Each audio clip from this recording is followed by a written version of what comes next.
Antes do maoísmo, a China foi liderada pelo Partido Nacionalista Kuomintang entre os anos de 1912 a 1949.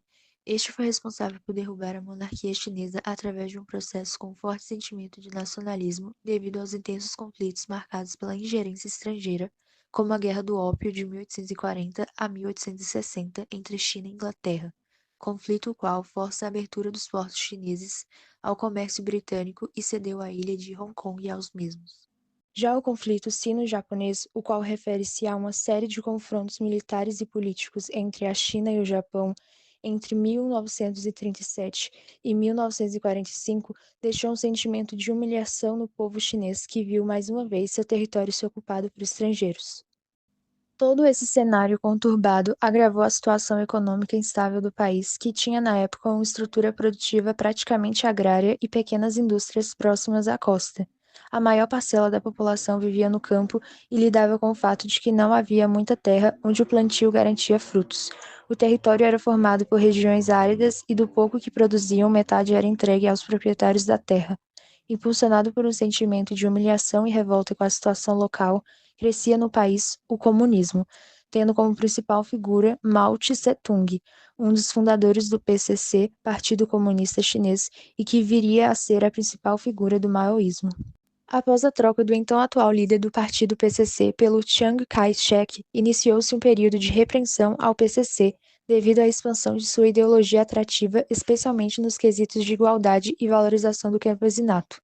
Nacionalistas e comunistas entraram em conflito, onde os comunistas perseguiam os nacionalistas, culminando em uma guerra civil, que foi interrompida apenas para combater a invasão japonesa em 1945. Em 1º de outubro de 1949, o PCC venceu a Guerra Civil Chinesa devido a uma combinação de fatores, incluindo o apoio dos camponeses e trabalhadores, a estratégia militar de guerrilha que permitiu desgastar o inimigo e o apoio externo da União Soviética.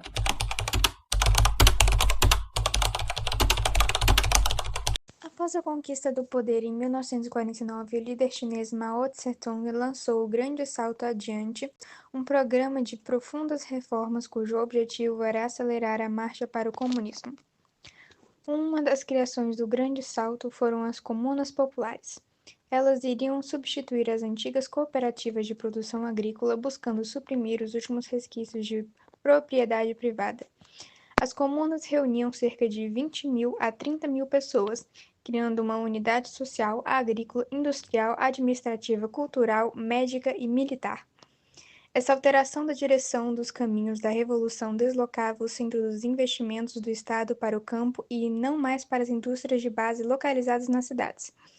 Um dos objetivos era unir a população agrícola e industrial ao instalar equipamentos industriais em áreas rurais. Dessa forma, o Grande Salto pretendia superar a divisão entre campo e cidade instituída pelo capitalismo desde sua gênese. A terra não foi dividida igualmente, o que não alterou muito a situação de pobreza da população. Mesmo que os índices de bem-estar social tenham melhorado em relação ao período anterior, o investimento industrial em lugares remotos tenha sido imensivo, a produção agrícola não acompanhou esses indicadores. Uma das principais consequências do Grande Salto Adiante foi a fome generalizada que assolou o país devido à política de coletivização da agricultura e à falta de incentivos para os camponeses. Além disso, as políticas econômicas falhas de Mao contribuíram para a crise, incluindo a industrialização forçada e a coletivização da agricultura mal planejada e implementada. A regressão política também foi uma característica marcante, com o governo de Mao sendo conhecido por sua brutalidade e repressão a qualquer forma de oposição. Muitas pessoas foram perseguidas e mortas por expressar suas opiniões ou por serem consideradas contra-revolucionárias. Estima-se que entre 20 e 45 milhões de pessoas morreram durante o Grande Salto Adiante, tornando-se um dos maiores desastres humanitários do século XX.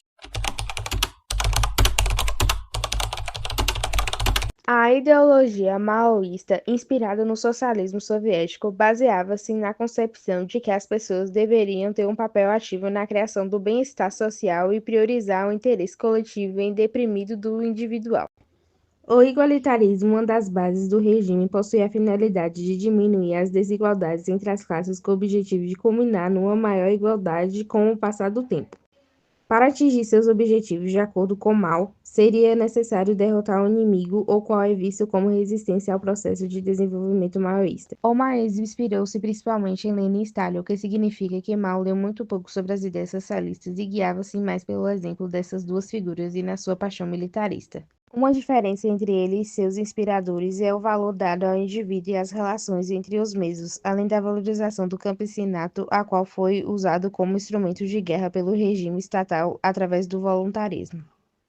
Com essa mesma intenção, iniciava-se um projeto de educação política cuja principal figura vista como um exemplo a seguir era Mao.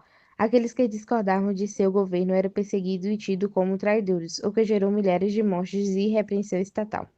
Nos anos de 1966 a 1976, Mao instaurou uma campanha política a qual ficou conhecida como Revolução Cultural. Esse movimento gerou uma onda de perseguições àqueles que foram considerados culpados pelo fracasso do salto adiante e os que representavam algum tipo de risco à revolução. O movimento mobilizou principalmente os jovens e atacou muitos intelectuais chineses. A estimativa é de que milhares de pessoas têm sido mortas, o que se encerrou apenas com a morte de Mao em 1976.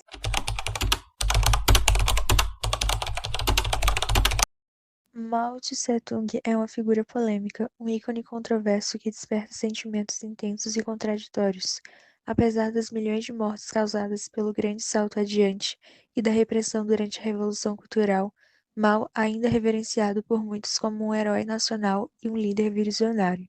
Por um lado, suas políticas econômicas desastrosas, a repressão brutal dos opositores políticos e a destruição da cultura tradicional chinesa durante a Revolução Cultural geraram ódio e condenação em muitos.